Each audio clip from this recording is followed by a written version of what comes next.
Hello and welcome to Season 2, Episode 23 of The Dive. I am Jat, joined by Zale on the other side of the table. And that's not Kobe. Nope. It's Phreak. New and improved, less hair, worse at League of Legends, more opinionated. Let's go. Where are the positives? You gotta at least give us one. Puns, and then people are like, here? oh, that's a negative. More opinionated is technically better for a show such as this. Exactly. Okay. Yeah, Okay. I'm going hard. Yeah, On yeah. every topic, I'm taking a firm stance. No matter what. No matter what, I'll take a firm stance. Even if you have no basis Yes. for that. Half Exactly. full or half empty? A glass. Half full. Why? Because I think the default state of a glass is empty. Like, most glasses don't hold water or coffee or whatever. So you Ooh. actively put liquid into it, which means you've half Doesn't filled hold it. water, kind of like your argument. Oh! Okay, let's get into it. Yeah, so we're going to start with global Now news. that everyone is tuned out. Yeah, we're going to start with global news as we usually do. We haven't talked about SKT in a while, and I think it's time to re-hit on this story. So essentially what's happened is Faker has been subbed out for, I believe, the last 6 matches. And in those 6 matches, they have gone 4-2 with Pirean. Most recently last night, actually losing to the Africa Phreaks 1-2 in that best of 3. But it's more about kind of having the conversation of what SKT is doing. Because at first, people were completely against the idea. They were saying, what are you doing, SKT? There's no way you're ever going to do anything now. But now that they've started winning with them, people are kind of finding reasons why it could be good. So one of the things that SKT has said is that the team plays differently with Faker in, and they wanted to see how the team plays with a different style of mid laner in Pirean, who's not as aggressive and isn't as demanding in lane. And then there was a Reddit thread that talked about this thing called the Ewing theory. And this is something that I was fairly familiar with because I used to read Bill Simmons years ago. And this is a story essentially about the New York Knicks when Patrick Ewing was their best player. He was a center, and he was one of the best players in basketball. So they were actually the 8th seed heading into the playoffs, which is the lowest seed you can have going into a playoff. And he got injured. So people think, okay, they're already not good, and they just lost one of the best players in the NBA. Surely they're terrible. But what ended up happening is the team went on what you could honestly now call a miracle run and won a bunch of series in the playoffs before eventually losing right at the end. Yeah. And the theory then becomes, well, okay, Patrick Ewing is a good player, but in fact, the rest of the team is pretty good too. They were just never able to play the way that would exemplify their skills. So the Knicks started playing a lot more up-tempo. They started shooting more threes. They played a smaller lineup because they didn't have this guy taking the majority of their offensive touches, even if he can still be a really good player. So people have tried to apply that to Faker for this Ewing theory of saying Pirean allows the other guys to actually shine. So what do you think about this whole situation? I mean, I think it's kind of interesting, and the comparison that he's using is kind of like, okay, well, everyone's going to camp Faker, so your jungler kind of has to play around Faker, and it changes the whole style of the game. So, like, I definitely see the correlation. And to your point, like, it does allow players to have more flexibility, right? Like, when Pirean is in the lineup, your jungler's not going to feel like you have to play through them. It's maybe more opportunity for your bottom lane to carry. Like, it's more opportunity for people to kind of step into the spotlight and actually try to, take more of the resources and take over the game. Yeah. And sometimes, it can be a meta-based thing as well, right? Like, if it is more of a bot lane focused meta, and I think in general people have been talking about the fact that mid lane is not really how the game has been won as often lately, I would say. Sure. When you look at like Jensen and Bjergsen, they have not been taking over games for very often like they had been in the past. That seems to be kind of less frequent. So having a more passive mid laner, whether it's Faker playing a different style or just subbing in Pirean who's going to play more defensively, may allow you to actually focus on what is more important. It may allow your bottom lane to kind of play more aggressively because the jungler is playing around them. So I think there is something to it. But the other part of this this post, and he's like, the problem with the Ewing theory is that the success is usually temporary. There's a burst that makes you think the team is going to be fine without the superstar, but then they are figured out because there is a reason that you play, Patrick Ewing. There is a reason that you play Faker. There is a reason that you kind of have these guys in there. And, the fact that everyone is so prepared and so like, Faker's success is so well documented, does kind of work against him too. Yeah, so the thoughts I majorly have is, one, I think there is sort of like an innate play style for a player that, like, if Patrick Ewing is taking the ball all the time, but the rest of his team is good 3-point shooters, it's like, well, you're just like nerfing the rest of your players because they can do these things, you're not allowing them to do that. And maybe with SKT, like, yes, if Bang got ganks, maybe he could win more games, but like everyone refuses to gank any lane but Faker. It's like, okay, well, that's your team playing badly. And like, if the game is bot lane focused, Faker should be able to learn to play Lulu and sit in a turret if he has to. Like, I feel like Faker should be better than Pirean on Pirean's best champion and best play style. Like, if you're actually the best player of all time and you're not washed up, and I don't think Faker is, then like you should just be able to play the Pirean style, but with Faker, who's ostensibly 5-10% better or whatever. So that's like my general idea on like SKT should be able to do this. Now, if they're not able to, it's like, okay, maybe Faker can't play defensively, or like you're talking about teams getting figured out. Like maybe like the idea of you have to camp for Faker because Faker's going to get camped because he's going to go 0-6 because he's getting camped. Doesn't Pirean go 0-6 if he's getting camped? Like, can that play style not do the exact same thing? Yeah. Or is Pirean successfully playing back as Faker should have been, right? And you have to like then go through, okay, well, how is the game actually being played differently? What actions are now different? Shouldn't Faker be able to do those actions? Shouldn't the other players be able to do those actions? And exactly. And that's a yes or a no statement. Like, there is, I think, totally a world where that statement is no, that some players just don't play well defensively. I know I don't, for example. And like, no matter how hard I try, I don't do that well. Yeah. And I think that there is some validity in the fact that SKT will just naturally play different when this legend isn't in the mid lane. Sure. Like, you have to step up. You don't have his voice in the game. He makes a suggestion. Oh, hey, maybe we should do this. If Faker makes a suggestion, it's actually an order. Sure. Right? Whereas if Pirean makes a suggestion, it's just that. It's just a suggestion. But that kind of all comes down to coaching. Yes. And if Coma realizes that this is a bad thing, he should be able to tell the team to act that way, and they should get used to it. Yeah. Because I think Faker is not saying players can't get worse over time or get better over time, but Faker should be better than Pirean in every situation. And I think it's okay that Coma and SKT was in a bit of a panic with all the games they'd lost and wanted to shake things up. But especially after this game last night, where they lost to Phreak, I think it's time for that experiment to end. But they can still take the learnings, right? Their team is better when their jungler is a little bit unlocked. Their team is better when they can get bang fed on carries. Their team is better when Tal gets ganks in the top lane. And their team is better when the mid laner has more restraint in lane and isn't making that universal play style. But Faker is also better, so play him and then go forward. That's my take. I think it's really interesting because like totally agreed that Faker is a much better player than Pirean, right? But like I just like talking about like the theoretical kind of situations and applying this to multiple situations is kind of interesting to me because you say that it's like, okay, well, if the player is better, then they should just do what the other player can do better in all situations, right? And like in the Faker Pirean situation, maybe that's just true, right? Sure. But like looking at a separate situation, you said yourself, you're not very good at playing defensively, right? And I think that even with amazing players, there are guys that they see those opportunities and they see those openings, and like that's how Faker became so great, right? It was always about Faker punishes you for every tiny little mistake. He gets more advantages in mid lane. He draws all that pressure, but then he avoids it and he's still getting kills. He still is relevant, right? He's still doing all these things. Sure. And so it can be very hard to then just like turn that off, right? This is how I got all my success. This is how I became the greatest player in the history of like one of the most popular games of all time. Oh yeah. Right? Now don't do that. Now when you see that guy step too far and you're like, I got him. No. Just go into your turret and give up the CS, and that's something that's hard, I think, for people to turn off. And in those situations where, and this is again not specifically about this situation, because maybe Faker is going to do that, and maybe that's great. But if you have a player who is worse, like by most of the metrics, but is willing to play that playstyle, and that playstyle is better, and your star player is struggling with it, then in those situations, I think it can increase the performance of your team. And that is what is kind of interesting about that theory to me.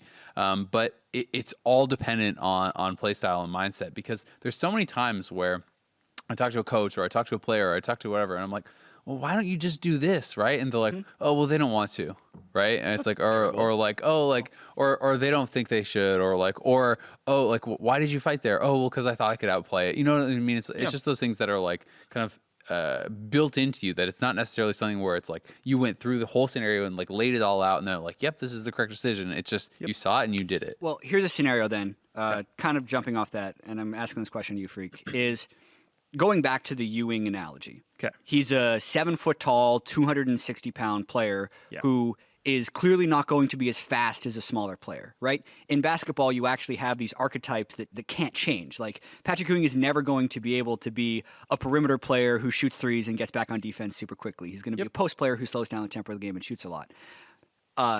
How much does that translate to a League of Legends player? Because we see it's a person with a mouse and keyboard, and theoretically, everything just channels through that. Sure. But the years of conditioning that Faker has put in to become the player that he is it comparable to like, oh, now he is this, we're just going to say, now Are he's you a Patrick Hooney Ewing, or are you an right? Impact? Right. Or is he actually a super versatile player who can be a 6'2" point guard as well as a 7-foot tall center? Sure. I think if you are like and this is not actually saying it to Faker, like if you're the greatest of all time in a certain way, I think League of Legends. Yeah, I think you can do this. Like the example I use was the Samsung White 2014 Worlds run, where Pawn I felt like could play more styles than Faker, for example. I thought he was actually in that year the best mid laner in the world because he could do it all. He could actually do everything. And I thought like he had a really good run because I actually thought like he had that breadth to him. I do think though in general, I'm watching a lot of esports and like I follow Counter-Strike a lot, for example, is like sometimes you just get like a group of players that like actually work better together and just everyone just has their habits. Like that's a fact. Like we're all human beings. We're not robots. Like challenger player X is not the same as challenger player Y. Even if they play the same role and have the same LP, they have different strengths and weaknesses. And you can't just magically be as good as the other guy at mechanics and as good as the other guy at decision making. You are a sum of your parts. And like Faker's some of his parts and Banks some of his parts, and like you're going to have weaknesses in your mental game. Otherwise, you would be the greatest of all time, not just the best AD carry in Korea or the third best AD carry in Korea. Like there are holes to every single player's gameplay.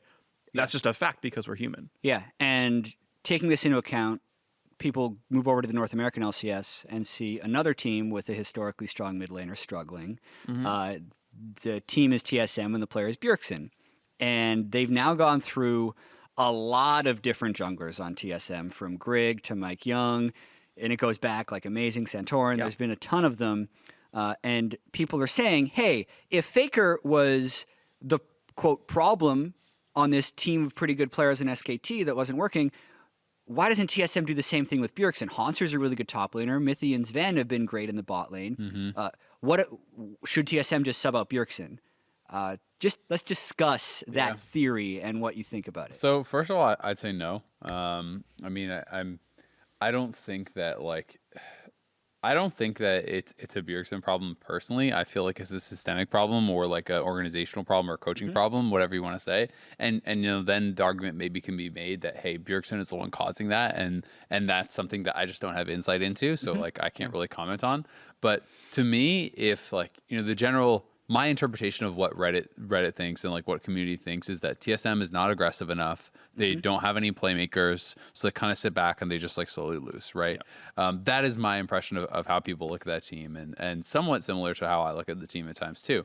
And like I feel like that is then something that the coaches need to be able to fix, right? Where they need to be able to like build confidence in, like Mark was talking about on the desk, and there were issues with Curse where in scrims they just play against all these teams and they just wait for them to make a mistake, because in scrims people are playing fast and loose, and then they capitalize on those mistakes, they punish them, and then they win the game. But then on stage, those same mistakes aren't appearing, and people are playing more like, you know, high percentage plays, and then all of a sudden you need someone to be the aggressive guy to make those maybe more risky plays. Maybe it's the 60-40 or whatever it is.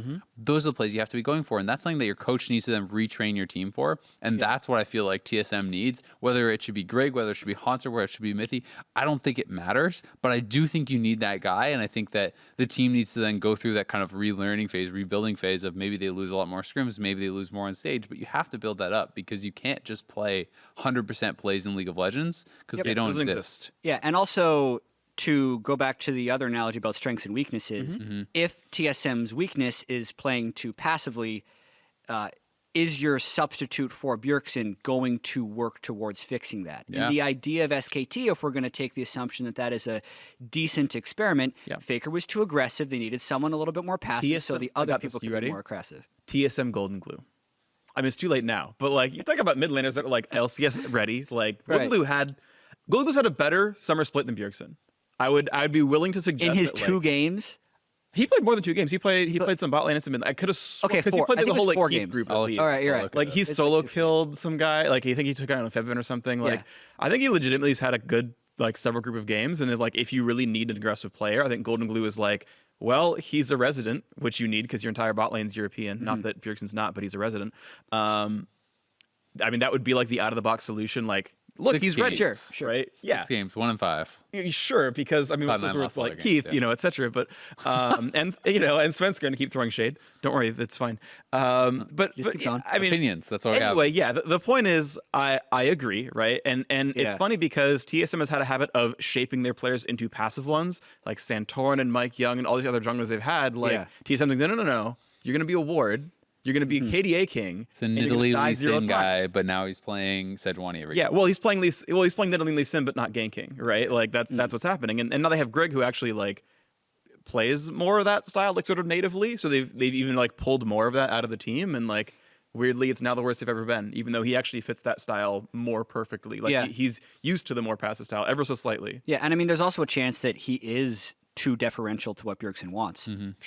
Grig dual queues with Bjergsen. He doesn't dual queue with Hanser. He doesn't dual queue with Mithy or Sven, Yeah. right? He's Bjergsen.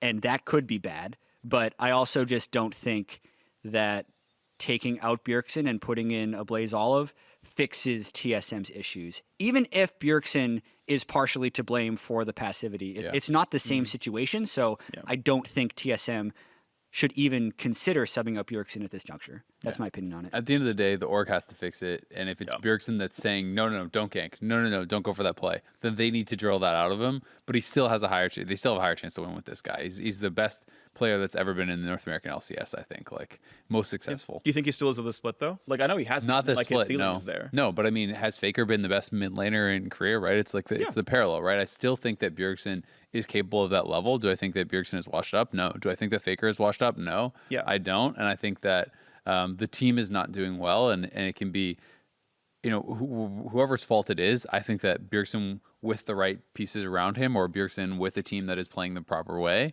however that is achieved, I think still can reach that super high level again. I guess the thought I bring up then to like stay on this one is like 2014 SKT didn't even make Worlds. Wouldn't you have liked a Pirean that split or like that year, right? Like, Yeah. like you can be the best player, but like, hey, if you're having a slump or like the best way to play the game doesn't suit your native play style, like I don't even know if that was true in 2014. There might have been other reasons. I don't remember SKT's trajectory that well. They, But like, after 2014, essentially got rid of everyone yeah. except for Faker and Yeah, Bengi. and hey, maybe everyone else was the problem, right? Yeah. Like I'm not saying like yes. So do you think every TSM team should has sub problems. Bjergsen out? I think they need to find the quickest way to change their play style, and if it actually is Bjergsen can't be top fast enough, right? Like you must make playoffs, or you're not. You have no postseason. Right. And I think whatever the fastest way is, yes. Yeah, I think that's true. If the fastest way to change their playstyle was to take out Bjergsen and find a different leader who could fix their issues, then yeah. Yeah. And it also just adds more issues, right? It's like, what is your goal? Is your goal as TSM to scrape into 6th place with a Blaze Olive as your mid laner and then just like lose in the playoffs, or like, or maybe theoretically you get to Worlds somehow or whatever with a Blaze Olive? Like, is he the guy who is going to stand up to to these incredible mid laners internationally, right? Like, is he the guy that brings TSM their international success? I would say no. No, I don't think he's going to handle. But neither is Pirean for SKT, in No, my opinion. And that's why but I also don't agree with them doing that long term, right? Like, Sure, okay. And again, it just comes down into goals, right? Like, is your goal to just get like the most amount of wins possible right Yes. now, and maybe that I think 100% yes in every split ever. Like I think teams don't, are personally. too long term focused. Like the idea of like I talked about this with Rift Rivals, where it's like, well, we want our best chance of going to Worlds, so we're going to tank Rift Rivals, and it's like, okay, tank the only international tournament you've ever played, cool. Right? Yeah. Like I think that's just very flawed because there's so much turnover every year anyway, and maybe with franchising it changes. Although we've had like 25 players of turnover this split already with franchising. It's like, well, it turns out people are still making in fact, they're making more roster moves. Yeah. It's like, are you really like, no, we got to find our 5 now for 2019. I don't buy it. So I think it's completely reasonable to always say, no, we're going to win our very next game. And that's all we're going to care about. I just think that limits you so much in terms of like actual like play styles and like looking forward, right?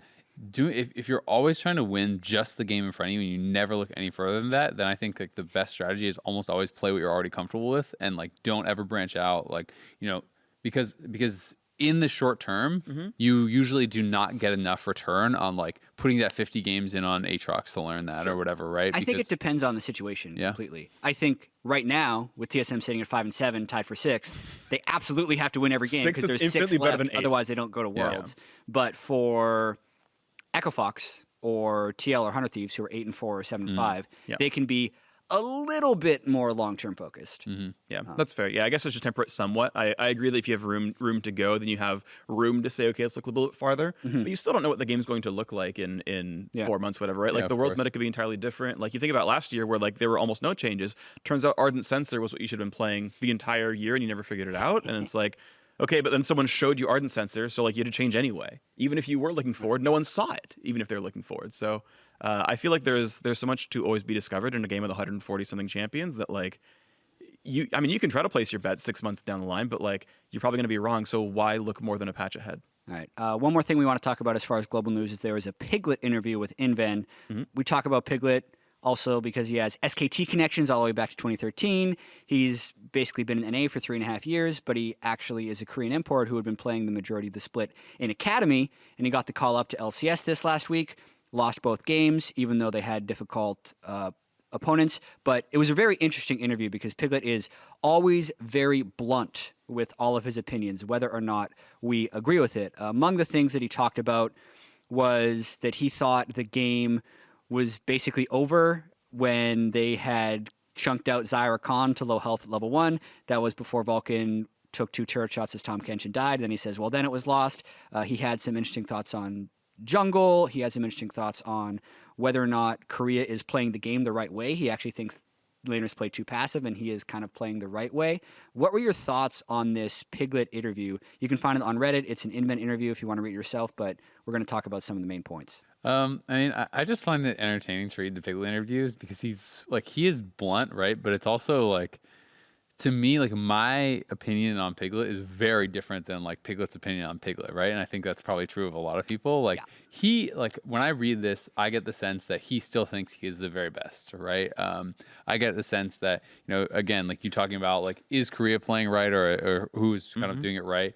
And he's talking very much about like, no, you should be playing aggressively, and like in principle, I like it. He's saying, oh, you should get 2 kills to give up 1 kind of thing, like because you're playing aggressive and you're punishing them and you're making it pay off. Which I do agree with that. That kind of mindset, right? Like I think that you can't just play 100% risk averse. Or to his point, it does make you super predictable, right? If the only time the bot lane ever takes 1 step forward is when their jungler's behind them, well then guess what? When they take 1 step forward, I'm going to take 2 steps back because I know what's happening, right? Yeah. So I think that is very cool, but I also think that like, I think it's kind of delusional. Like the game is over when I like got some poke on Zyra Khan at level 1. The team never plays through me, or like we would be able to snowball the game very easily. All these NA junglers don't really know how to play. Like he was very complimentary to Lyra, which was interesting because Lyra's had a horrible split, right?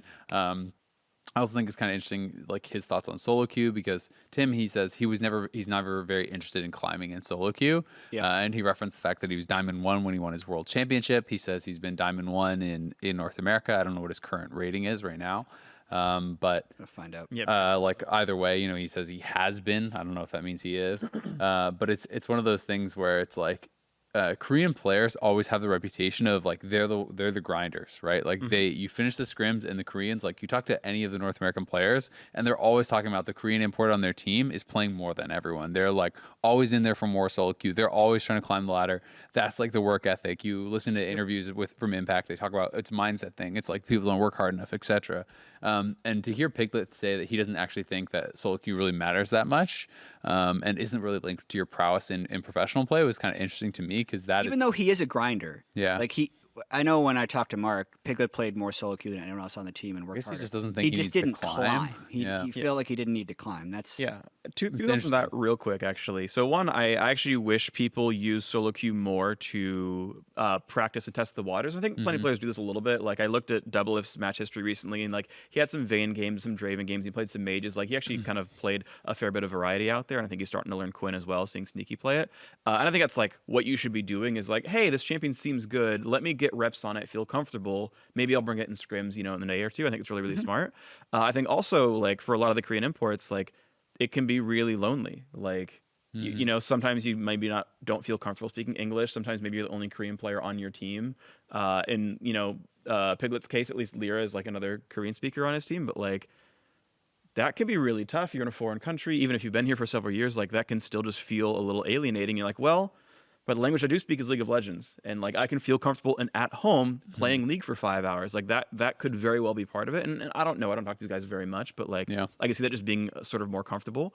But I mean, both those things are still positive, right? I think playing solo queue is still valuable. But yeah, you're not gonna like learn rotations playing solo queue against some like 200 LP master tier players. Yeah. He did also mention like the highlight of the big quote from the interview was the fact that someone in the off season had promised him something. During the interview, it basically sounded like someone in Korea had told him, "Yo, practice up, you'll get a tryout for this LCK team." And then it fell through. So he kind of missed the boat on all of the starter positions, signing an NA. Everyone already had 80 carries. All the Korean teams had their rosters full. So he feels like this is a little bit of a lost year. So I think that is a sad story. I don't think we can really speculate on it anymore because we don't know who the person is or any of those things. But to the other point, when I hear Piglet's answers, he is still 100% Piglet for all of the reasons he was good in the past and also all of the reasons he was bad in the past. Like, this guy is not a good teammate, in my opinion. Yeah. He always thinks he's the best player on the team. I've never really heard him truly acknowledge a mistake or a flaw. Like, even in this interview, when he said that, "Oh, I didn't call for the jungler's help. And it's because I have been told that I asked too much for the jungler's help in the past."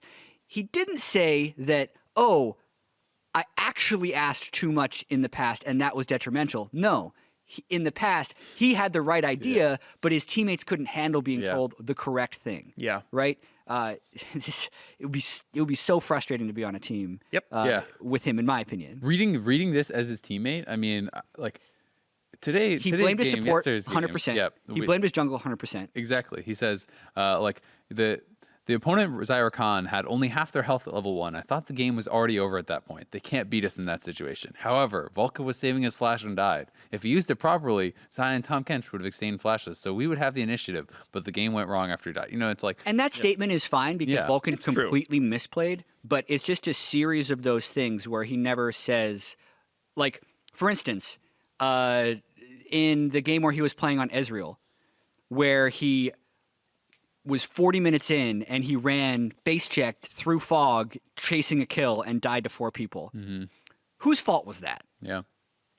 Oh, our jungler didn't have the appropriate vision, so I was forced to chase the kill. Like, that's the type of explanation I would expect. I mean, the Baron one is funny. He's like, in the late game, I told my teammates to not give up Baron. It's like, well, thank you. Like, congrats. Okay. Like, well, fuck. I thought I was supposed to do that, right? Shot calling, guys. Just like have perfect vision control. Yeah, just don't give up Baron. I'm gonna split push bot. Don't let them crack the base. Yeah. We're gonna win. Yeah. But yeah, I mean, I think honesty, and I think that like that is good. But there's a certain level of like, there's a reason that people aren't this blunt in interviews, and it's because I think it's really bad for team morale. It's the same reason that like you don't want to trust your teammates publicly. Like even if I'm playing with Phreak and I know he's a boosted animal, right? And he's running it down for sure. You know, I should tell Phreak, hey, stop feeding so much. You know, instead of then going to the public, right? Because it's just like, as the teammate, you read that and it's going to feel so bad, right? Like it's hard to then not have tension between those players. It's hard to then have that trust still there, I feel like. So that's really kind of the downside of that. Any thoughts before we move on to patch 8.15, Phreak? The real quick thought about him, like, oh, dude, I think Lyra's super good. Lyra seems to be an early aggressive player. Like back when he was actually all LCS jungler, right? He was super aggressive, playing super hard. And Clutch is like the slowest or second slowest team in the LCS. This seems to be a mismatch. And Piglet's like, no, I want to go hard all the time. I want to trade flash under their turret to keep lane pressure. Yeah, Lyra's pathing's good. Yeah, he's an aggressive early jungler. And so there's a huge mismatch between Vivivin, who has like almost negative forward percentage. Like he's behind his own turret more than he's, past the river practically. It's like there is a clear mismatch in how people want to play the game, within Clutch itself, and then even with this part of Clutch. I like that. I don't know what their identity should be. I like aggressive teams, but like they're out TSMing TSM. And Piglet thinks Lyra is good because Lyra plays the Aggressive. way Piglet wants to play. Yeah. And if there's a jungler who doesn't play that way, even if you can say it's more effective, he's just not going to think that player is good. That's an interesting observation. On to patch 8.15. Cool. David Turley, you Hi. are usually the patch master. You The make Phreak show. long videos about it as well as do. short videos about it. That's true. A Do you make mix of the medium two. length videos about I it? don't. Well, I mean, That's no, the Dives is long. No, that's as long as my patch rundowns. Yeah, stay They're all away, 1 stay hour. away. That's our niche. Essentially, our niche the- is yeah. the 10-minute patch discussion. That's That's all we've right. got. Stay 10 away. to 15 where we talk about some yeah. of the changes, but not all of them. Cool. Yeah, my quick highlights. Fizz is back to about as strong or maybe a bit stronger than he was before the changes. Where the W is like front loaded but has an on-hit effect afterwards. Fizz seems really good. I don't know if we'll see him in pro. I feel like we're seeing enough assassins that maybe. Lee Sin didn't seem to have actually that big of movement off the patch. Basically, he's power spikes more at 9, scales more with attack damage, worse against tanks, better against squishies. So take that as you will. But it didn't seem to move win rate very much in the patch so far. Maybe that's going to be like build learnings overall. Color work looks cool. What is your what is the thing that you think is the most interesting or most impactful? Okay, the most interesting thing to me is crit items got basically shortened. If your build is Stormrazor, i.e. Zeal, you pay 700 less gold for that build path, which is substantial. That's 2 minutes roughly. Right. 400 gold per minute is a pretty standard. Let's dive into that a little bit then, because in LCS last week, I think we said Heimerdinger was the only mage bot we saw. Yeah, if I recall, there was one mage bot. It was Heimer. In 10 games, which is 20 different bot lane champions, we saw one mage in NA, who was honestly talking to players. Most of the teams realized, oh yeah, our Marksmen players just kind of suck at mages. So they almost abandoned learning them in the first place. Whereas I think in LCK and EU, we're still seeing a slightly higher percent of mages. But what impact does this really have? Because this is a crit marksman change rather than a marksman change, and a lot of the marksmen we had been seeing weren't necessarily crit marksmen. Well, Jin has been pretty big. Xayah has still been pretty big. Like I think those two alone, like to me, and I still do think that there is room for like some others to come in. Yeah, like Quinn and Jinx and these sorts of champions. To me, I feel like this is the death blow for mages, at least in the bot lane, at least in North America. Maybe it'll still stay popular, but like I look at Stormrazor and it's like, yes, it is like, you know, losing some AD and attack speed and so on, but it's 400 gold cheaper, and that feels so big to me. That first item completion feels so big to me that like if you're completing those items faster, I think people don't really care that they're like a little bit worse, because how many games are you really getting to true 6 items anyway? It's very few. Yeah. So I'm looking at Games of Legends. Shout out to that website. It's great. So the top like 8 presence bot laners in 8.14 across top 5: Varus, Ezreal, Swain, Heimer, Lucian, Jhin, Ryze, Xayah, Kai'Sa, Vladimir. And Vladimir is like 1 pick 2 bans. There's only so many games in 8.14. Korea just started. What's the play percentage of the top 2? Because you mentioned 2 marksmen before. Yeah, so the presence for Varus Ezreal is 65-62, and then it goes down to 35 for Swain. So there's no consensus. Varus Ezreal are ones who actually don't build crit almost at all. Varus can, but we don't usually see him build that way. Varus actually has 3 different play styles, so he's a flex pick in himself. Did you see the Ezreal post, by the way? Ezreal has lost 13 games in a row in the NA LCS. That's funny. I didn't see that. Yeah. I always think Ezreal's garbage. I don't Ezreal's a 31% win rate as a champion in pro. Yeah. Well, also, yes, Ezreal has not been the best. And pro win rates are usually somewhat suspect. I'd say they have maybe like a 20% variance towards 13 actual losses power. in a row, though. 13 losses in a row. There might be something there. And the situations in which you're picking Ezreal are often in the situations where, well, they got a really good bot lane, and we're just going to kind of put this thing over here so we're not getting smashed. Whenever you're in that situation, you've probably already lost. But anyway, that's interesting, because I think especially in NA, I agree. I think we're kind of back to 80 carries, which has a lot of knock-on effects to the way the rest of the game works. It means you're less required to have a physical damage mid laner or top laner. It means Orianna is much more easy to blind pick. There's a chance we get the whole Orianna, Azir. Yeah. Then we'll see Cassiopeia come in there. Oh, no, Orianna is the most played mid laner in 8.14 across the world. And that could also be another reason we were seeing more bot lane carries, right? Like she is a protection champion and an enchanter as well as a control mage. Yeah. So I get a little bit sad I'm sad. about this. Yeah, but that's NA exclusive, right? So like if you're looking at 814 stats for that, right? It's like, okay, well NA got 10 games in and like Varus's sample of picks and bans total is 17. So Right. NA is like most of that. But right? the question is not like A14, right? The question is so on A14, NA was already almost only Marksmen, right? Yeah, sure. And I think this pushes it to basically only Marksmen. Maybe you see like the odd Heimerdinger or whatever. The question is more like how does this actually affect the game as a whole, right? Like, does this change things globally? Because these are big pushes, I think, towards Marksmen having that kind of extra power. I guess here's the question. We can predict what we think will happen in NA. Yeah. And we can also predict what is the best way to play the game, right? If those two things are the same or if those two things are different.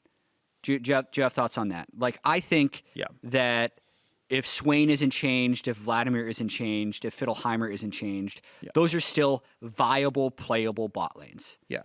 And can be actually best in some situations. I don't think NA will play those picks, though, aside from Golden Guardians. Yeah, I mean, I think we are the least reliable of the major regions to look at for like meta reads. So I actually like went and looked at it. So Varus is 8 picks, 9 bans, #1 bot laner in pro play.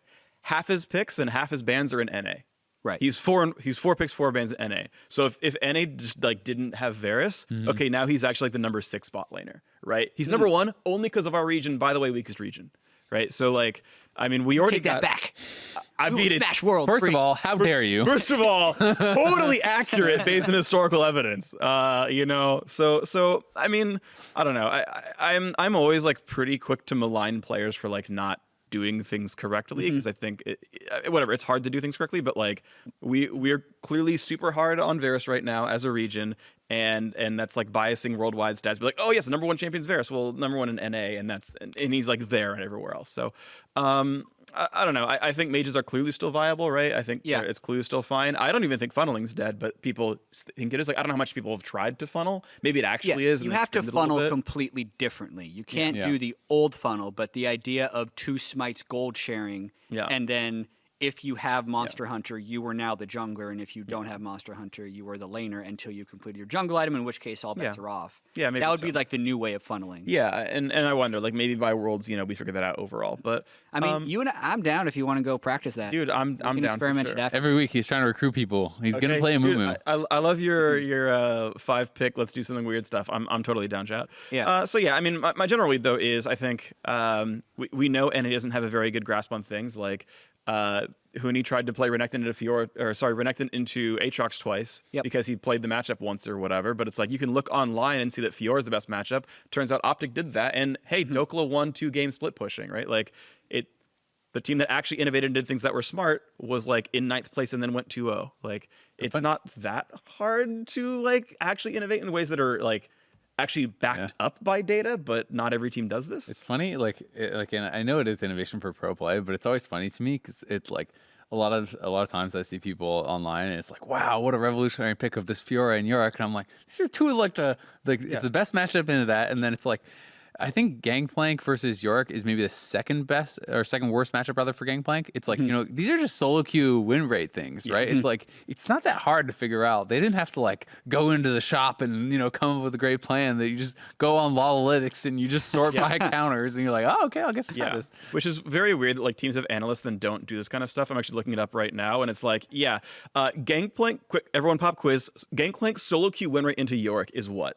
45. 44. 42%.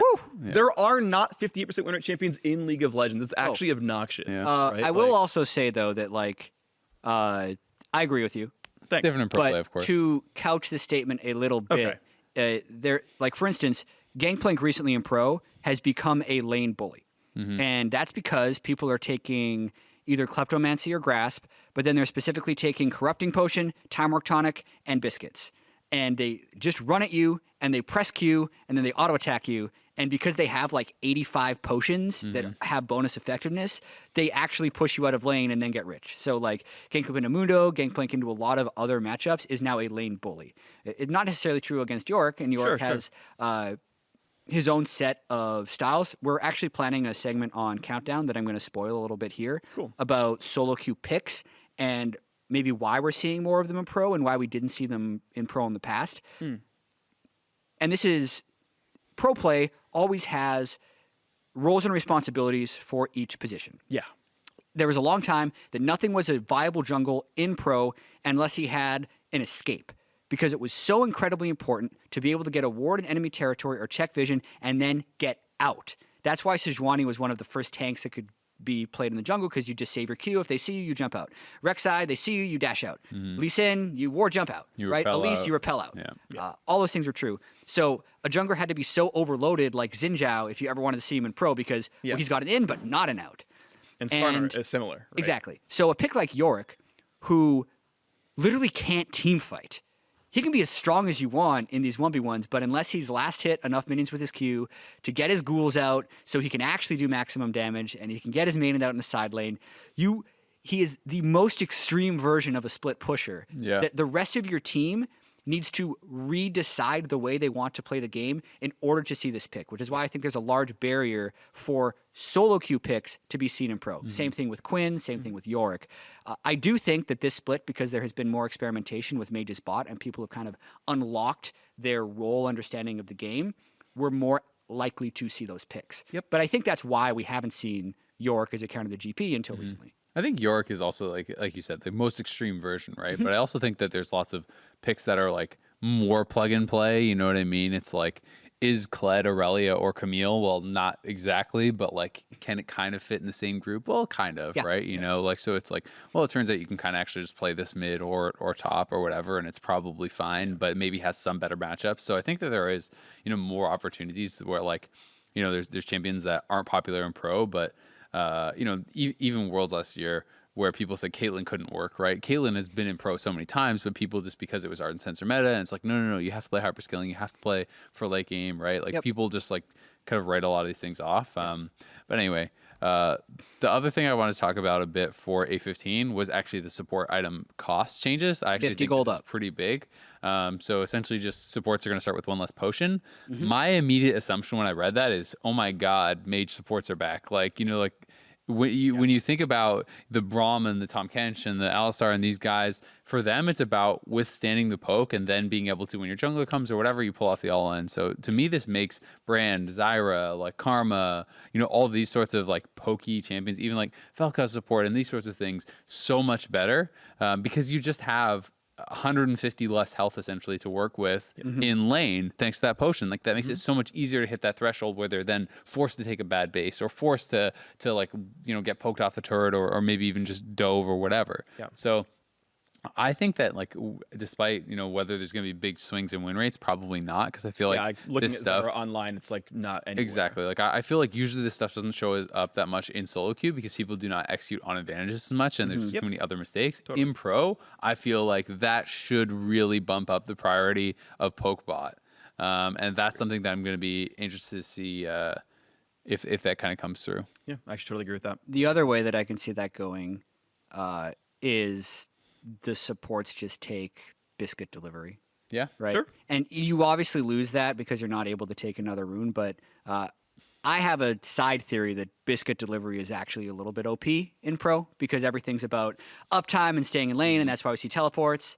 And if you just biscuit through the poke, then sweet, you're good. You still get to play tank. You still get to player engage. But I think that's a more impactful change than a lot of people are giving it credit for. Yeah, I agree. Uptime's a really big deal. It's interesting because this is something that Azale was looking at a while ago, which is like Ignite and Ghost and stuff is like way higher win rate top lane on most top laners than Teleport is, and like substantially so. And that was before the Teleport nerf. Yeah, it was before it got nerfed by another 20% of its cooldown. Yeah. So my theory that I build predictioned was we'll start to see it in solo queue like by the end of the year, before Worlds, and then that might trickle into pro by the end, where it's like actually it's so abusive being Ghost Darius that you can't CS literally ever. It's worth being able to TP bot once in a while. Like maybe that can start to happen, but obviously like cross map play is a really big deal. Yeah. Ready to we move used on to be in a world in pro where like you would run Ignite top, and it was like only agree. Shen would global. Yeah. We also lived in a pro where Tarek Garen was the That's best true. bot lane ever. Yeah. Then people realized Bring it back, baby. Bring it back.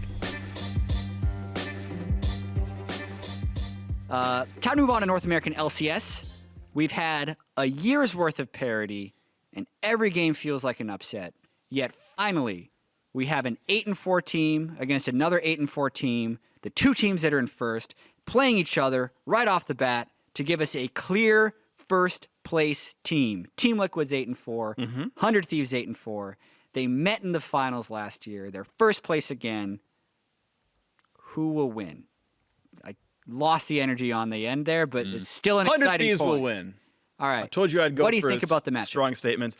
I think it's a very interesting matchup, right? I think 100 Thieves are back on form. I think we were all very worried, or a lot of people were worried that if Funnel's gone, they couldn't win because they were like 2-4 with non-Funnel and 4-0 with it. And then they won 2 games. And then they went 2-0, so now they're 50%. It also feels like Liquid's imploding.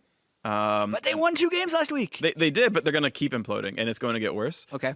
So, yeah, I mean, I think Why? 100 Thieves, if you look at Twitter and Doublist streams. So you're basically saying the relationship between Doublelift and Ole is deteriorating. too toxic for them to succeed on stage. I think if it doesn't bite them right now, like I still think they're pretty close, but like I can't imagine this team working well long term. And to be fair, like Yeah. I think there've been plenty of examples in sports of like teams that hate each other, but they win anyway. Yep. Like that totally exists. So like maybe I'm totally barking up the wrong tree because evidence has shown me otherwise, but I feel like it's close enough that like the relationship getting worse is going to make the team worse. Yeah, I mean, so just some examples of maybe the things like Ole had a tweet, when I give you criticism, you don't know how to take it. Laughy, crying face. How can you give me criticism to me? If you don't want to feel bad, don't make other people feel bad first. But then there's stuff like Doublelift streaming to 20,000 people, and his Tom Kench alts into the middle of the other team, and in chat, Doublelift says Ole ? Yeah. Like, it's a joke, right? But It feels bad. there's some baggage Totally there. truth in there. Especially because I was watching the stream and he's like, "Oh, this guy's griefing," you know, like kind of like Yeah. playing it up about like how bad it was, and then he's like, "Ole," and you're just like, "Ooh," and like, yeah, like you said, it's kind of a joke, but those feel so bad because it's similar to the Piglet thing for me, where it's like, I do not believe that doesn't get back to Ole, right? Mm-hmm. When there's 20,000 people watching, someone is clipping that out and sending it to Ole. Someone is like linking it to him or whatever, right? Or maybe Ole's already watching the stream himself. but like either way, that just feels so bad. Yeah. And like you can like hate a person on your team or whatever, like on a friend level. You don't have to be best friends to do well. You know, like I've had teammates where we never really hung out outside the game, but as long as you can get along well inside the game. And that's the really important thing. It just has to like not cross that threshold, right? Like as long as you can be respectful of each other and like, and still have trust in each other. Yeah. But that's hard. But listen, I think Doublelift and Ole had one of their best weeks together last week. Yeah. That's true. So it is something that is clearly volatile. I don't necessarily think it will sink them. I do want to talk about 100 Thieves a little bit as well, though, because they are one of the least impressive, consistently good teams I've seen in a really long time. And I think recently I am starting to appreciate more what makes them good. And it is the fact that they don't really let you fight them ever. They just actually have a really good mid-game sense of getting vision, controlling vision, managing side waves, and only taking the fights that will be beneficial to them. The Oracle's Elixir, another really good stats site, specifically, my favorite stat on there is, I'm going to make sure Early I get game it and right, late game rating? is the early game rating and the late game rating. And essentially, Tim, the guy who runs this website, I've explained it a few times, has this formula that takes in all of the games from the summer split of all the Regency tracks. It's gold and Drakes at 15 minutes, and then kind of what percentage on average does this team win based on the average advantage that they have. Yeah. And then whatever isn't the early game rating compares to their win percentage and gives you their mid to late rating, which is, all right, well, how good is this team actually at closing out games? Yeah. Because if you're always a 90% win in the first 15 minutes, the highest your mid-late rating could be is 10 if you win 100% of your games, right? But 100 not Thieves, tested. Exactly. But 100 Thieves' early game rating is 46, which means they are actually below average, because 50 would be average, 15 minutes into the game. But then their mid-late rating is 20.7, which means they're winning 20% more games than expected based on their post-15-minute play. So that is clearly where this team is the best. That's the best mid-late rating in the entire league. It's actually a very high mid-late rating, even when compared to other regions. For instance, CLG has the worst mid-late rating at negative 13. They're the best early game, but They get they're every down first to 6. blood, but they always lose. And that matters. And I think so often we're used to seeing this perception of League of Legends of if a team has an advantage and you play properly, you should always win. Therefore, the most important thing is getting that advantage in the first place. Even if we reference Piglet's interview at the start, we took Zyracon low at level 1. From that position, we should win. I hit 2 Qs on Ezra. The game was over. And you can extend that argument to absurdity, but there is very clearly things you have to execute and things you can do to stop to outsmart the team, and that's really where 100 Thieves shines. And it's interesting. Like, I think that's really cool that you bring that up and that it is actually tracked somewhat, because that is also like explains a lot of why when you watch them it doesn't feel super impressive, because it's not like there's all these sick outplays and they're just killing everyone, or they're just like closing the game so fast. But that is a skill that doesn't, I don't think, translate super well to the viewing experience, right? As far as like it's hard to appreciate. You're just like, well, they just kind of don't fight, right? But if that is actually your objective, only taking advantageous fights, always knowing where the other people are, like, not only do you have to have really good vision, but you have to have, I feel, very, very good intuition and understanding of where they could be, where they might be, like, and playing very well around that. Because, like, as someone who loves to split push and loves playing, like, you know, like side lane, high farm style stuff, I've played a bajillion games where it's like, all we have to do is like not get caught, and like, you know, I'm 150 CS up on Kale or whatever, right? But it's like, the amount of times that the team then gets caught, it's not easy to do. Oftentimes, it's actually the harder job for the 4-man squad to stay safe and still have some semblance of pressure and vision on the map than it is for that guy who's like split pushing, who kind of ends up being the star or whatever, you know. And that's something that they obviously do incredibly well, right? Like they're not getting caught, they're not giving up those disadvantageous fights, and that speaks very highly, I think, about their vision and about their intuition. I have a question for, I guess, both of you then. How do you sort of, I guess, reconcile 100 Thieves being super passive, weak early game, but the best or almost the best team in the league, versus TSM, who is super passive, does nothing, and just rolls over? Is it that 100 Thieves then does things late game, or is it still, we don't want to fight you? It's just Sunday's actually so good that he's creating pressure. I actually think a lot of it is that. I actually think that you have to have some place on the map that is exerting pressure, that is doing things, right? It doesn't have to be everyone, doesn't have to be the whole squad, but you need someone who's drawing pressure, someone who's creating advantages. And to be fair, I think Afromu and Kodesem, people talk very highly about that bottom lane too, and that kind of draws some pressure in and of itself. But I think Someday has been the best performing top laner, and he is someone that is able to create advantages. He's someone that is able to make TP plays, to get lane advantages. Like that alone, I think, is such a big difference. I don't feel like Hansar has been doing that for himself or for TSM in the same way that he has in the past. And to me, that's actually just the biggest difference. Like you can play TSM style if Bjergsen or Hansar or Sven is up like 50 CS every game or is doing whatever. Like if one guy is like smashing people and everyone's having to come to him, it gives time for the other guys to sit back and farm up and get to that point. But let's actually play this game. Team Solo Mid's early game rating is 42.9. Okay. Which is low, but it's slightly lower it's than only 100 Thieves? it's only 3% lower than 100 Thieves. Yeah. But their mid-late rating is negative 1.2. So they actually have worse. They actually do worse than their gold leads indicate. So they actually aren't doing. Not only are they not good early, they're also not good late. However, let's just compare that to previous iterations of TSM. So actually, the last time TSM won the split was NA LCS Summer 2017. They also did not have a good early game rating, 49.2. Okay. The best early game rating in the LCS that split was Cloud9 at 59. Right? But their mid-late rating was 24. Yeah. Because they still won roughly 75% of their games because they were so good at that stage in the game. So this split, if we're kind of reconciling TSM's weaknesses, they're actually not that much worse early game than they were in 2017 when they won the split. They are just that much worse after 15 minutes. So my opinion is, I would say going from 49 to stat. 42 is a pretty substantial jump. It is. I mean, like you're going to be hard pressed to find a team at like 30, right? Where like they're that far down in gold. Exactly. Like H2K is the lowest in everything I found, and their early game rating is 24.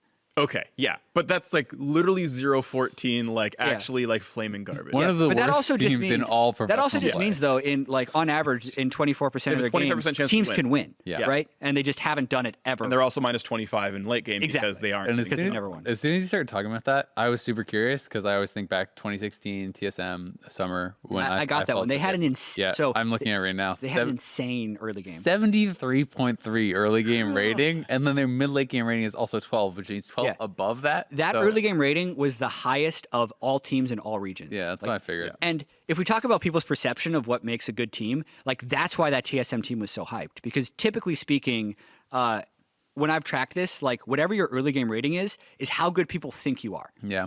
Because that's just how people are trained to read And, League of and, Legends. as long as you're closing out very frequently. As long as you're closing out most of the time. Yeah. But even if you're not closing out, you're thinking, oh man, they got a good early game rating. Yeah. That just means they got a few things to clean up, and then Yeah. they're going to be a good team. Yeah. Yeah. So I guess you're right. Like it is a salvageable early game, not as good as last year, sure, but like a salvageable early game. And then they're also just like they're not finding their ways back into the mid game. I would be curious, I guess, like. Never mind. Actually, What do you it's got? control. I was thinking like the meta game changing around, right? Like where Baron's better and Elder Yeah. Dragon exists, but like It that's already changes. controlled for by the stat Correct. of the odds of win. This stat doesn't actually work at the Yeah. start of splits because he cuts it off whenever like a preseason Yeah. patch, and it's actually going to be probably less accurate this split only because the meta has changed so much, and he's still Over pulling the all those course games in. of the over the split? course of his data set. Because the big thing about this stat is that's already like that's your chance of winning based on the games already seen. So like like Baron being good is already controlled for in the statistics. So it's not Yes. like Yes. like late game stats are different now. It's like no, they're this good based on the game they're literally playing. So I mean they just objectively have worse shot calling, which is weird because that's why they got Mithy. Is like we're gonna cut Doublelift and Biofrost to grab Zen and Mithy. Oh, by the way, they're laning worse. Oh, and their shot calling's worse. So it was like statistically a strict downgrade. Not that Sven's not having a decent split. Yeah. Yep. I don't know. We started talking about Team Liquid and 100 Thieves, but you brought up the shot calling point, and apparently everything is about TSM. But I was thinking about this the other day. How many is- degrees of separation? Yeah, until you talk about TSM. Yeah. And that's the thing. All of Travis's interviews, the way he gets viewed is he just asks the player about TSM Yeah. and then puts that in the headline. Cody's Cody's son son thinks TSM. Double lift on TSM. Yeah. It's like, ooh, that's interesting. Yeah. Thinking about players' strengths and weaknesses, Mithy has always played with a mid laner who is very aggressive and initiates freely, from Peke to Perks. Yeah. That's just been what he's played with. And when he hasn't had that, was Mithy on the team with Power of Evil for like half a split when they were struggling? Yeah, because he right? called him an old teammate. Yeah, and Power Evil wasn't as aggressive back then. I find that interesting. As Mithy has been, he's very good at controlling the game, but he's not that great at being the one who pulls the trigger. And Bjergsen also is not that great at being the one who pulls the trigger, but is great at controlling the game. So they need to find that strength. You need a pressure valve. Doesn't matter who it is, Yeah. but they need someone. And Yeah. another interesting match that we're going to have is going to be Optic and FlyQuest. FlyQuest keeps winning. I mean, they've had some pretty ridiculous games. And Optic, I mean, 4-0 in their last 5. FlyQuest is, off the top of my head, maybe 5-2 in their last 7 or something like I mean, that. their stat with JJ is 6-2, right? 6-2. Okay, They so just came 6. in at Yeah. week, So 6-2. 3. Optic has won their last 4. Both these teams obviously doing very well. Both these teams did very poorly in spring and have kind of improved a lot. I'm just honestly really excited to see if Optic is going to be able to continue along this kind of style of doing their own thing and making it work, right? Obviously, PoE is kind of known for like, you know, all his Nashor 2 stuff and his Victor and his different things and his Smite mid talent and all these cool things. But it was really cool to see Dokla, who I don't consider to be one of the top guys in the league as far as top lane. He was the focus for this. It wasn't just about PoE. Yeah. It was about enabling him Yeah. and, you know, playing these kind of more solo queue style answers to these champions and having it work. The team played well around it. I thought that was very exciting. And it showed, like, you know, from the outside looking in, it feels like those guys actually are like good friends, and it feels like it's kind of this group of friends, and they seem to have a really positive attitude. And it feels like there's not many of those teams right now. It feels like there's a lot of pressure and stress around a lot of teams. Optic just seems like they're having fun, and they're kind of believing in each other, and it's working. So I'm just really excited to see if they can keep doing this, whether it's like, you know, like focus on bot lane or whether it's focused on top lane, doesn't matter. I just like the fact that they're bringing out some of these objectively strong solo queue picks and making it work. I mean, I hard agree with you. Like that's my initial stance, right? Is I love when a team is willing to say, look, this is our play style, or at least like we're willing to change our play style, and at least whether it's for the match or for the week or maybe for the long term, I don't know. It's like, hey, they had stuff ready, and I like that CLG wanted to have this 5 melee comp like against Nocturne to go for the hard dive, sort of like a tower rush kind of team. I like they played split push twice in a row, and it's funny because I'm on the one hand, like I remember talking with an LCS top laner who's like, split push is not viable, full stop, when asking about like Fiora versus Aatrox, and then lo and behold, Optic, the underdog perennially, right, wins with Has it. won two split push games. Two One of straight Fiora, split one of push games, Fiora. right? And so the then thought I want to give on that is, look, you might not be super practiced on split push, but this breaks into 2 points. So one is people have their own innate play styles, and Dokla, more fresh out of solo queue than most players, is going to be more comfortable split pushing than playing, I think, standard team fight in general, and more comfortable playing Fiora than Maokai in general. That's like that was his innate play style back in academy and whatnot. So I think he's going to feel more comfortable. And then yes, the rest of your team must play around this and like learn to play split push on competitive, which can be hard. But you've put in, let's say, a week of scrims playing Fiora and Yorick and all these weird top laners that are split pushers. Your opponents have played 0. Right. So even if you're not 30 games in super practiced, you're 10 games in super practiced, they're 0 games in, you've probably got a better read on how your game is going to play out than they do. Especially with Yorick, right? Right. Like, no one plays. No one scrimmed against Yorick. Yeah. A couple interesting things to add on there. JJ said on the desk he had a theory about why some of last split's bottom tier teams were good now. And he said we all had to scrim each other because the top teams were only scrimming the top teams, but then the bottom teams, he thinks, had a better read on which champions were good. So they practiced the good champions, they learned how the good champions worked, and then they played against the good teams with the good champions, and guess what? The team with the good champions was actually the good teams. Yeah. So we swapped it a little bit. I think that's cool. Now the scrims have opened up a little bit more, he says, so I think he thinks it's going to equalize. But I also think FlyQuest and Optic both have something in common in the fact that they credit a decent amount of their success to the new support they didn't have in Summer Split, who is helping them a lot with late game shot calling, right? JJ has been great, and Big has been great for Optic in calling their rotations, getting the proper vision down, and making that part of the game work. And for us, that is one of the most difficult things to appreciate from the outside, right? It is so difficult watching the League of Legends game from the spectator point of view with essentially Fog of War disabled to be able to see how good a team's decisions are and how well they are training the map. That's why 100 Thieves is the best, but that's where I think these two teams have made the biggest strides towards their improvement. Yeah, I think that's really exciting, and it's cool to see. Like, you know, we've heard from some players that they have a lot of confidence in Big, a guy who like not a lot of players have kind of really talked about in the past, and not a lot of people have really talked about. But it seems like they have a lot of confidence in him and what he's doing, and I think that's exciting for their team, right? For both these teams, it's legitimate improvements. I would say definitively these teams are much better than they were in spring. If they are the best teams, that remains to be seen. I would say probably not. How much of it is a mirage, right? We have a 7-5 FlyQuest and a 6-6 Optic. Can they maintain this win rate for the rest of the split, or are they going to miss playoffs? I think it's possible for them to make playoffs. Certainly, I feel like they are playing the game more intelligently than other teams, but I still don't think that like talent-wise they are higher. So like that is where it becomes tough, right? Because it's like, sweet, Dokla, you played Fiora and you played Yorick, like that was really cool. Your team played well around you, but like, can Huni still not just do that way better than him, right? And like I would say probably he can, right? And that is where it becomes tough, because like if you innovate, but someone then just does your strategy better than you, then like, well, it's exactly, it's easier to like pick up the Yorick than it is to like last hit perfectly and like, play the map better and do all these things that are just like make a better player. Yeah, and that's up to the willingness. It's up to, is this actually an optimal strategy, or do they fluke into the win? Which you could say, and I'm not going to argue that too heavily. And then, okay, if it is optimal strategy, will the other teams learn it? Like, will Echo Fox start learning Yorick? And is Yorick the right answer when Gangplank is blind picked? And like, that's the new thing. That's a new innovation. Just like, I think it was a Phreak. It was like, oh, Ardent Sensor's good. And like, that got them some wins. And then everyone's like, you're right, Ardent Sensor's good. And then they didn't make Worlds. And then everyone played Ardent Sensor. And it's like, okay, well, we had our advantage for 2 weeks. But that's still good coaching. You should still be Of course doing it- this, even I if mean, it doesn't work out long term. And Because absolutely, because you picked up a bunch of wins, and maybe Yeah. they get 6th now, and it's like, wow, this is our best split ever. That was super good. Like, and you still get credit for that. and the you teams get credit aren't for being playing first. aren't playing with even pieces, right? Like it's like not the playing field is not even. There are players that are better than other players. Yep. There are teams that spend more money than other teams Yep. in sector, right? So you just do the best that you can with what you have. And I think like the general idea of like the meta is cyclical, that like there's always a next step. Like if you are actually just god of coaching and like as Optic, you're like, okay, Yorick's meta, well here's the next counter pick. So that next time like we pick Gangplank and you pick Yorick, we flex Gangplank mid and we just like hard screw your top laner with our next counter pick. Oh, and by the way, we won this game too. Like, oh, also Yep. you don't know how split push works because we did it I can last already week. tell you it. It's Kled.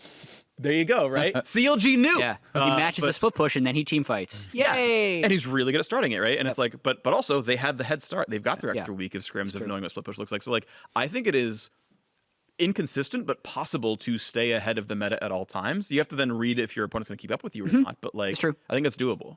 Let's talk about Echo Fox a little bit because Cool. they had that huge trade deadline move where they switched out basically 3 players on the roster. They put Smoothie and Lost together in the bottom lane. They had DeMonte in the mid lane as usual. They looked amazing in one game, but then they lost the next game against Cloud9 in what was actually a Cloud9 comeback because Echo Fox had some of the early game advantages. Yeah. Personally, for Echo Fox, I have a lot of hope for this team. Me too. I think they have the potential to be the best team in the league. I also agree. But it requires some luck, and it requires the pieces to fit together. Huni and Dardoch are very strong personalities, and Smoothie has been told that he talks too much. If they can reconcile that, which is a big if, and if Huni can find a way to keep the good parts of Huni, but also not just be dead all the time so that Smoothie can actually shot call properly, they could be amazing. Yeah. It's going to be hard to do as well, though, because they're working with, even though they talk about the culture and the coaching structure, they've lost their coach. They're going with ThinkCard as the head coach. They're changing a lot with very little time. But we talked about this on the analyst desk as well. 9 games in a spring split, we had Dardoch, Huni, and Smoothie as MVP candidates, and now they have all of them on the same team. So Yeah. when you talk about talent, this team has talent. It's just going to be a matter of reconciling that talent, having Lost and DeMonte fit in that puzzle while looking pretty good. And then I actually think the sky's the limit for this team if they can pull that off. I think the most encouraging thing about this squad for me was that Smoothie and Lost actually look good right from the word go. They were winning lanes in both games. Lost looked good individually. I thought Smoothie looked good individually, and that is something that very often I feel like bot lanes just don't click or take a really long time to get going. So like Huni was the worst player on Echo Fox this last weekend. Like he didn't have the best weekend, and they went 1-1 with brand new players, right? Like I think that Huni can get back to where he was. I think that Huni is extremely talented, and he is like that pressure valve that we talked about for kind of the other team's need. I think that he just goes too far with it sometimes. So if he can rein it back a little bit. It's also going to open up more space for him to be crazy aggressive if his bot lane is winning. If your bot lane is winning, then it's harder for the jungler to just blind walk up there and just punish you over and over and over. Because if he does, then your bot lane takes the turret. Then your bot lane does a dive. Then you get the dragon. And then those trades, it's not just Huni dying for nothing, it's Huni dying for something. And that's more okay. So I'm also very positive about this team. I just feel like their bot lane just got better. It feels like DeMonte has performed very well individually. I think this is a really good team. I think even their mid lane got better. I'm looking at stats for DeMonte. 6 games in, 50% first blood percentage. He has the highest goal difference at 10 of any player who wasn't being funneled. So like the people above him are like Wild Turtle, Huni, definitely, and Altec. So he's above all mid laners in gold. And again, 6 games in, right? That's a decent number. Rift Rivals, he was really good too, though. Yeah, like I think he's legitimately a great mid laner, completely deserves starting the LCS. Like he's a resident, which is helpful for like compositions as well. Like this is a team with 3 winning lanes, or it can be 3 winning lanes. Smoothie, we know it can be a great shot caller. Huni's got that World Finals experience, MSI champion. Like this team, as you're mentioning, like can be super sick, and all the pieces really are there. All right, now that we've built them up, let's talk about teams that are tied for 6th. Yeah. Yeah, really quickly, just TSM, COG, and C9. I think this is one of the weird things about this split and why everything kind of feels off is the fact that you look at the popular teams of LCS history. Team Solo Mid, number 1. Arguably Cloud9, number 2. Yeah. And arguably COG, number 3. Yeah. They're all tied for 6th. So now you have like 80% plus of the league's teams that they identify with as fans are not that good. They're losing more than half their games. So everything feels topsy-turvy, and it's hard to find that team to root for. For a lot of people, it is going to be 100 Thieves, Team Liquid, or Echo Fox, or even FlyQuest because they're winning right now. But that's just kind of an aside that I was thinking about. I'm getting nervous for a bet. Cloud9's not looking so far away from playoffs. When Cloud9 was 1-5, and I told Azale, mainly because of their early game rating, by the way, They can't keep going to going be able to this pull it hard. around. Yeah, they can't keep losing that badly. They're up to 5-7. They had some quality wins last week, but all of these teams are tied for 6th with Golden Guardians as well. Optic is the team in 5th, and then above that, you got teams at 7-5. So there's a lot of teams that are going to miss out here. Mm-hmm. Who do you think has the best chance of making it in Going up from here on out? I mean, it feels like TSM. Like, it's funny because we talked about this last week, and Kobe initially was like, TSM's not going to make playoffs, and he's like, wait, no, just kidding, they're going to make playoffs. I take it back. But TSM has been on such a slide. They're 1-5, 1-6. Let me check. In their last, 1-5 in their last 6. Right, like this team has been on a very 4-2. Yeah, they are on a pretty heavy downward trend, right? They're like on the opposite trajectory of C9 and stuff. Like CLG also feels like they're going very much downhill. TSM feels kind of mental boom to me. It feels like they're stuck in this rut, and it's a similar kind of repeating set of problems. There is at this point in time, I feel like there is more hope for C9 because of their trajectory, because of the recency of their good performances. That it makes you feel like, hey, they've maybe figured some more things out. Whereas TSM feels like they're struggling. Nothing's really changing that much unless they can really have some sort of a shift. It feels hard to see them just completely turning it around. Let's compare schedules just for the next week. Yeah. TSM plays Golden Guardians and Echo Fox. Okay. C9 plays Clutch Gaming and CLG, and CLG plays Echo Fox and C9. Yeah. So CLG to me has the hardest schedule with Echo Fox and C9. TSM also has got a tough one because they play Echo Fox technically also, tough but Golden one. Guardians. Golden Guardians is an opportunity. Yeah. A huge opportunity because that's a team they're directly tied with, and Echo Fox is above them. It's interesting you're implying Cloud9's a better team than Golden Guardians. Not that I disagree, but technically they're facing the same records. 'Cause I think they're both playing Fox, right? In the same Surge? Cloud9 plays they play Clutch. That's why they have sorry. the easier schedule. Okay. Because Clutch is You're right. definitively in last. Well, and it's funny though. You're going through it, and you're like, oh, this team, and I'm thinking, that's pretty hard. That's pretty hard because the whole league doesn't really feel like there's any super easy. There are no teams, free wins. Yeah. Right.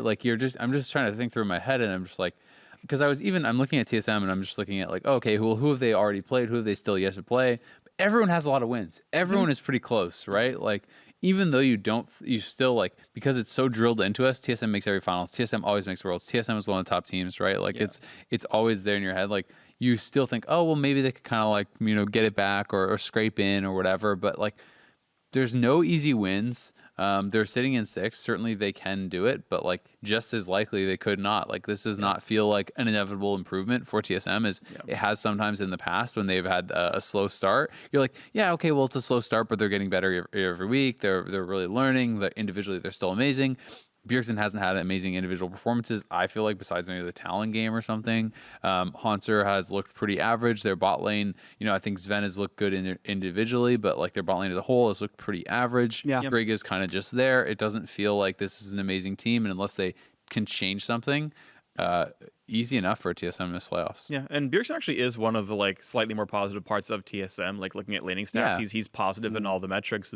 Gold XP. He's certainly good, but compared to what you expect, this is a guy who was a perennial MVP candidate or the Yep. actual MVP. He's got 6 trophies or 5 or whatever, and no one else has won 2 MVPs in NA, and Bjergsen's won 4. Yeah, and so he's a good mid laner. 4-time MVP is a good mid laner. It's okay, that's not the same. And I remember this is something that you guys on the analysts got flack for either last split or last year. You're you made fun of Bjergsen or maligned Bjergsen for a fairly weak Xerath performance, and on Twitter it was you can't make fun of Bjergsen. He played everything literally perfectly. He's dude, he's the best mid laner of all time in North America, and he did pretty well. Yeah, he split lane with Keen. Congratulations. Yeah, that's not okay to his pedigree, right?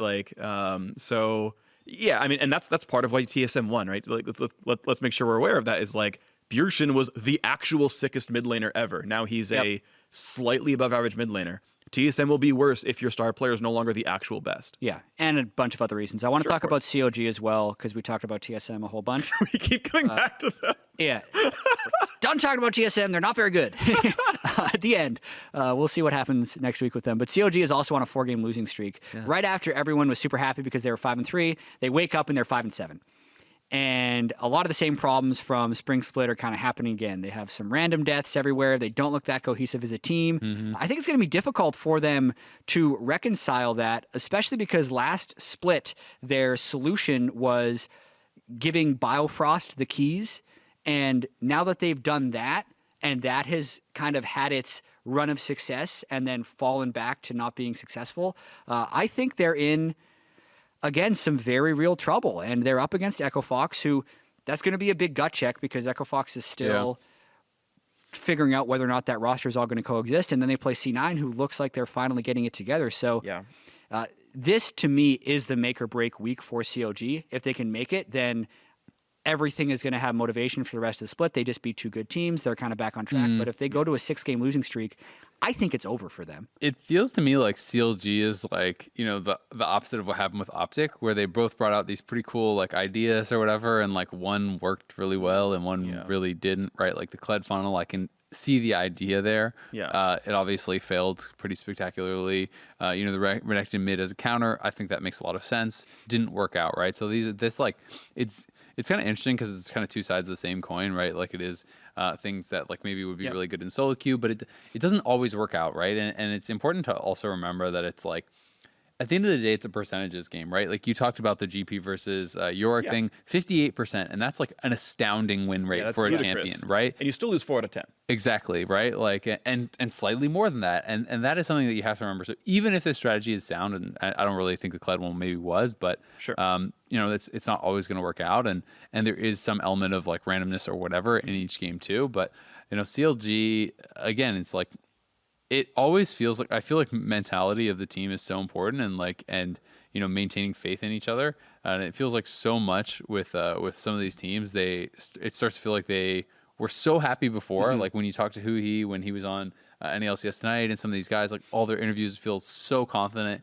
And I feel like a lot of that has been lost, in recent weeks because of these struggles. And that makes me kind of doubt the team when the players don't feel like they have the answers. It makes you think, okay, well, maybe they don't. Yeah.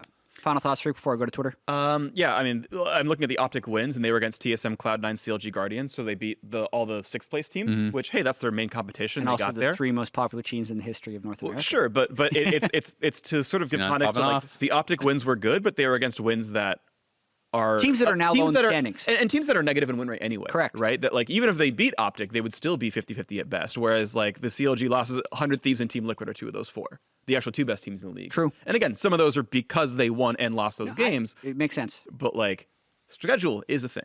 Yeah. Still make or break for them. Even if they have easier teams at the end of the split. Yeah. All right, Twitter questions. We got 2 of them that we're going to touch on this week. So iSlasher at twice iSlasher says, what is a common misconception or unknown fact about a champ you have been playing recently? I like this question because it's like, what have you been playing? What's a cool TIL? Azael, I know I want you to do Yorick, even if you haven't been playing him recently. Okay. Because I think he's a champion that just got some prevalence. But Yorick, I mean, I'm trying to think of an unknown fact. I mean, okay, so one thing I will say is that like, this is something that I feel like a lot of people don't really realize is that, so like you get essentially percentage HP damage every time you hit someone when the maiden is hitting them. So you have to actually be like kind of like proccing that and hitting the person. You don't just want to like stick your goals on it. I'd also say just like, I think a lot of people don't understand the importance of the goals themselves, right? So it's like, it's often actually, you have a better chance of winning a fight by like getting your 3rd Q on a minion to like spawn your goals than using that Q on the person, because the goals do such a tremendous amount of damage. So I guess just the kind of importance there. And then maybe one little kind of cool thing I have with Kled is it's actually bad to spend your skill point in the early game. Like you actually want to hold a skill point for W, and you can often get very good advantages by like, you hold your W level up until you dismount, and then you pop it. So you have the 4 quick attacks, because that gives you 20 courage per. Your shotgun gives you like 20 courage essentially, or 10, something like that. That's close. But anyway, like, so it essentially guarantees a remount in the early game if you hold your W. So it's actually better to not spend that skill point and save it and use it almost as an It active. essentially uses that, yeah, as you're going to say, like, as an one-time active. You get a first-time active, because last inning minis is not hard with that. Yep. Do you have any, Phreak? I'm trying to think of one. I'm spending a lot of time. You can E-flash on Vayne. And it redirects the way it shoots. So yeah, I think my understanding of it is when Condemn actually hits, it then draws a line between you and them. So the bolt can be in the air, then you can flash, and then the bolt now is pushing them away from you. Or at the very, or maybe you have to cast it during the animation of prepping the spell. But either way, like going for big wall stuns because of E flash is pretty big. Because I've done a lot of like missed wall stuns by like casting E, and they're like, "Yep, I heard the animation, and like I heard you cast it, and now I'm gonna walk this way, and then out I go." But if you redirect it, you can kind of like hide the animation because your model's moving across the map at 400 units instantly. And then you'll usually get the wall stun. Yeah.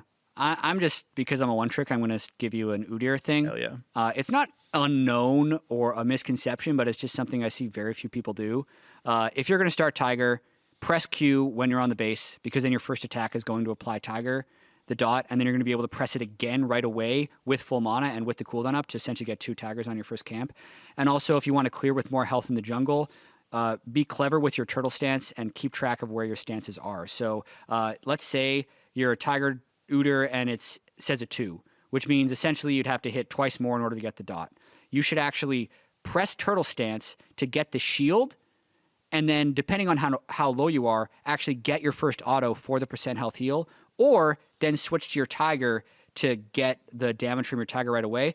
But the shield will persist and you will take less damage in the jungle. So if you have mana before every camp, actually just turtle as you're running through the jungle, then Tiger for the DPS, and you're going to stay at full health. So pretty just minor jungle optimizations, which make a big difference on Udyr. Cool. Next question.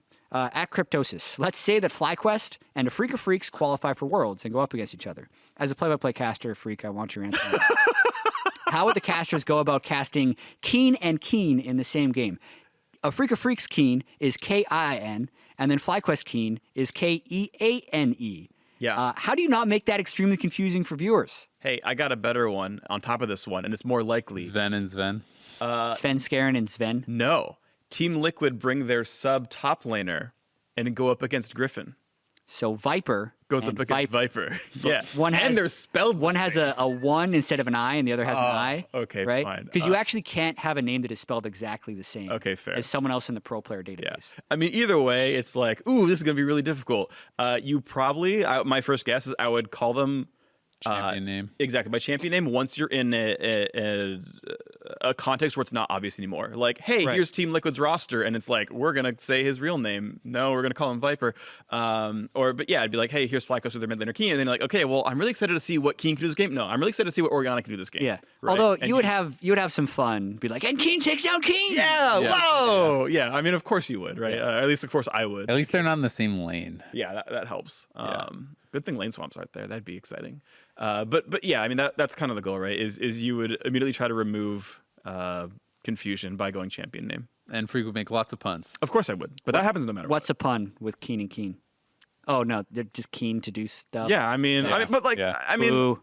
Give me a clever I don't like name puns that are like, here's the word just said again, right? Like you want to be a little bit clever He's a about it. pun purist. Yeah. I try to be a little bit, right? He's not a pleb, Jack. I'm not a pleb, and I know I've made fun of name puns and then used name puns as well, but you know, You've sometimes used I every have low pun. standards. Yeah. You do have low I standards. do have low standards. Yes. This is why I'm on this show. Yeah. Ooh, that'll do it for this episode of The Dive. If you have any questions you want to answer There's on the the show, Phreak tweet classic. at RideJet or at RideAzale. Maybe Phreak if you want to be Nah. flamed. No. Otherwise, week 7 of the NA LCS starts this weekend. NA LCS Countdown starts at 1:30 p.m. Pacific time on Saturday, and that will be followed by the battle for first place. Team Liquid versus 100 Thieves. See you then.